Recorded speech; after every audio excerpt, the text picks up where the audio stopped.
Hujambo na karibu tena, tuendelee kuhabarishana taarifa mbalimbali. Pasina shaka upo salama kabisa, ni wakati mwingine mzuri tunakutana hapa. Mapya yaibuka mahakamani kufungwa kwa kanisa la Askofu Gwajima, kanisa la Ufufuo na Uzima ambalo lilifungwa na msajili wa jumuiya za kiraia Emmanuel Kihampa, ambaye alitangaza kulifuta kanisa la Ufufuo na Uzima kwa kile alichokieleza limekiuka sheria ya jumuiya sura ya 337 kwa kutoa mahubiri yenye mwelekeo wa kisiasa, na mahubiri hayo yana lengo la kuichonganisha serikali pamoja na wananchi. Chanzo cha yote hayo ni pale Askofu Gwajima alipoamua kujitokeza hadharani na kufanya mkutano na waandishi wa habari. Lakini katika mkutano huo ajenda kubwa ilikuwa ni kukemea na kulaani vikali vitendo vya utekaji ambavyo vimekuwa vikizidi kutokea Tanzania. Gwajima akatoa mfano wa matukio mawili ambapo Ali Kibao alitekwa na watu akiwa kwenye basi, wakashuka naye, lakini kesho yake akapatikana akiwa amepoteza maisha. Gwajima pia akatoa mfano wa tukio la mwanaharakati wa haki za binadamu na mwanachama wa chama cha Chadema Mdude Nyagali, ambaye alifuatwa nyumbani na watu ambao walijitambulisha kama ni askari wa jeshi la polisi na kisha wakaondoka naye, na mpaka leo hajulikani ni wapi alipo mwanaharakati huyo wa haki za binadamu na mwanachama wa chama cha Chadema. Baada ya yote hayo kutokea, akiwa kanisani, Gwajima akajibu kile ambacho kimetokea kwenye mkutano wa CCM ambao ulifanyika Dodoma kupitisha ilani ya Chama cha Mapinduzi mwaka 2025 mpaka mwaka 2030, ambapo mwenyekiti wa Chama cha Mapinduzi na Rais wa Jamhuri ya Muungano wa Tanzania Mheshimiwa Daktari Samia Suluhu Hassan akasema huko kwenye majimbo ambako wanakwenda kupitisha wagombea, basi wakachuje waangalie huyu kama anatufaa na huyu kama hatufai, basi wamweke pembeni na wasiwapitishe watu ambao ni kama wakina Gwajima, wasije wakaja kukigwajimanize chama cha CCM, hivyo wakina Magwajima waachwe pembeni. Ndipo Gwajima akaja kujibu Jumapili kwenye ibada kanisani, na baada ya kujibu jioni kabisa barua ikatoka ya kwamba kanisa lake limefutwa kutokana na kuendesha mahubiri ambayo yanaonekana na mwelekeo wa kisiasa. Lakini pia Gwajima akawajibu wale wote ambao wamekuwa wakimzungumzia tangu alipojitokeza hadharani na kukemea vikali vitendo vya utekaji. Wakili msomi Peter Kibatala akapewa kazi ya kuhakikisha kwamba analitetea kanisa la Ufufuo na Uzima, lakini pia Askofu Gwajima. Mvutano mkali wa kisheria umeibuka mahakamani baada ya serikali kuweka pingamizi la awali kupinga maombi yaliyofunguliwa na bodi ya wadhamini ya kanisa la Glory of Christ Tanzania linalomilikiwa na Askofu Josephat Gwajima. Hata hivyo, katika uamuzi wake aliotoa Juni 6 mwaka 2025 na kuwekwa katika tovuti ya mahakama, Jaji Juliana Masabo wa Mahakama Kuu ya Tanzania, Masjala Kuu ya Dodoma, ametupilia mbali pingamizi lililowekwa na wajibu maombi. Katika maombi hayo yaliyowasilishwa chini ya hati ya usikilizwaji wa dharura, kanisa lilifungua maombi hayo dhidi ya msajili wa jumuiya za kiraia, mwanasheria mkuu wa serikali AG na Inspekta Jenerali wa polisi IGP.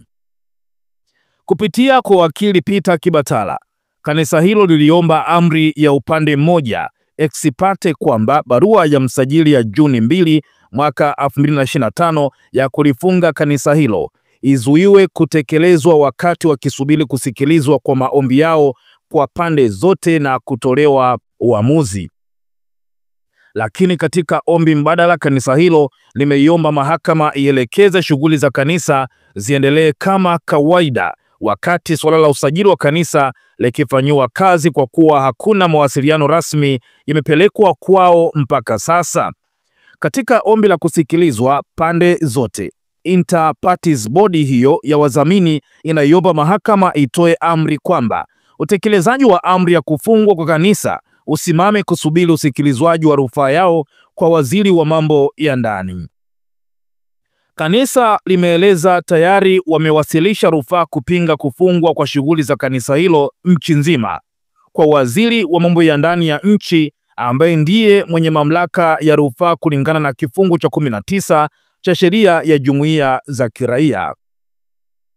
Pia wameomba mahakama itoe amri maagizo ya msajili wa jumuiya za kiraia kusitisha mara moja shughuli za kidini na kiimani na mikusanyiko ya kiroho katika kanisa hilo yazuiwe au yasitishwe kutekelezwa hadi haki za kisheria za kanisa zitakapotekelezwa kikamilifu na msajili. Hali kadhalika wanaomba mahakama imzuie IGP kuingilia shughuli za dini, imani na mikusanyiko katika kanisa hilo kwa kuegemea maelekezo ya msajili hadi rufaa yao itakaposikilizwa na waziri wa mambo ya ndani ya nchi na kutolewa uamuzi. Maombi hayo yameambatanishwa na kiapo cha Bryson Lema ambaye amejitambulisha kama afisa mkuu wa kanisa na mjumbe wa bodi ya wadhamini. Pingamizi la serikali. Katika shauri hilo, wajibu maombi ambao ni msajili, AG na IGP waliwakilishwa na wakili wa serikali Vivian Mesodi akisaidiwa na wakili mwandamizi na Lindwa Sekimanga, Erigi Lumisha na Kumbukeni Kondo. Mawakili hao waliwasilisha pingamizi la awali na kuiomba mahakama ilisikilize kwanza na kulitolea uamuzi kwa kuwa linahusiana na uwezo wa mahakama hiyo kuweza kusikiliza maombi ya kanisa hilo linaloongozwa na Askofu Gwajima. Wakili Mesod alisema msingi wa maombi hayo ni barua ya Juni 2 mwaka 2025 iliyoonyesha kama imetoka kwa msajili ambaye ni mjibu maombi wa kwanza, ambayo ilibeba ujumbe wa kulifungia kanisa la Glory of Christ Church. Kulingana na wakili huyo, jina hilo ni tofauti na la kanisa la muombaji ambalo ni Glory of Christ Tanzania Church. Hivyo kwa dosari hizo ina maana hakuna uamuzi wowote uliofanywa dhidi ya waleta maombi unaohitaji zuio. Wakili wa serikali mkuu alisema kile kinachoitwa ni barua haina saini, kama ambavyo mleta maombi amekiri kuwa hawajapata barua hiyo rasmi. Kwa mujibu wa wakili huyo, alisema kulingana na kiapo cha mleta maombi, barua inayoelezwa ilipatikana kupitia mitandao ya kijamii, hivyo mahakama haiwezi kufanyia kazi maombi hayo labda kama kuna uhakika kuna maamuzi hayo.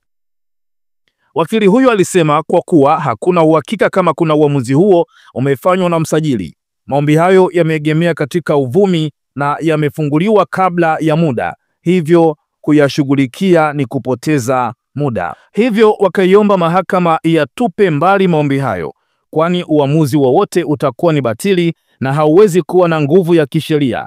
Hivyo mahakama na muombaji ayafunge pindi atakapopokea rasmi barua ya msajili.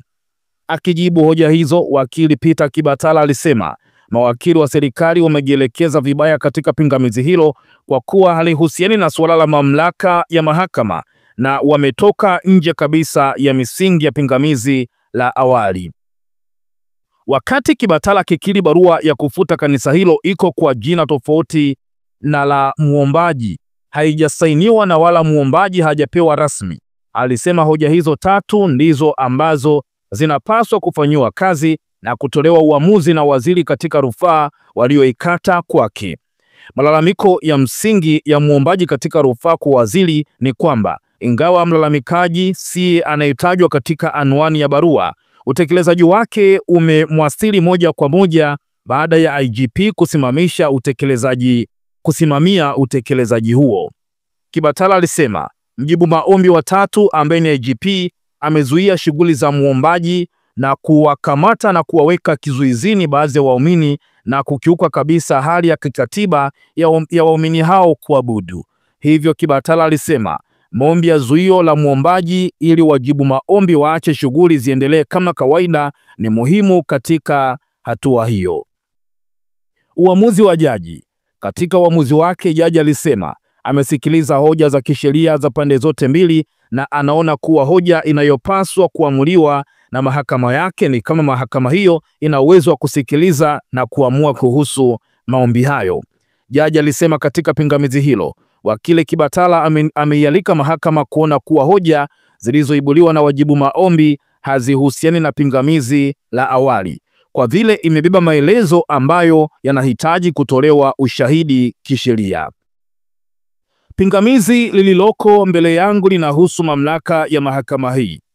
Nimepitia hoja zilizowasilishwa na wakili wa serikali kuhusu pingamizi la awali, lakini hakunukuu sheria yoyote au msimamo wa kisheria kuunga mkono pingamizi. Alisema wasilisho lake linaonyesha mahakama ina uwezo wa kusikiliza maombi kuhusu zuio la muda chini ya kifungu namba 2 sehemu ya 3 cha sheria inayosimamia maombi ya aina hiyo.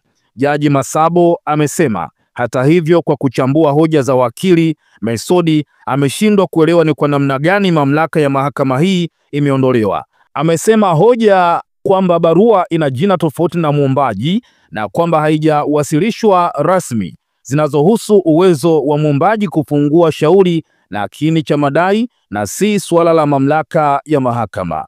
Kwa hayo yote, pingamizi la awali linatupwa bila gharama, alisema Jaji Masabo. Hicho ndicho kilichotokea mahakamani.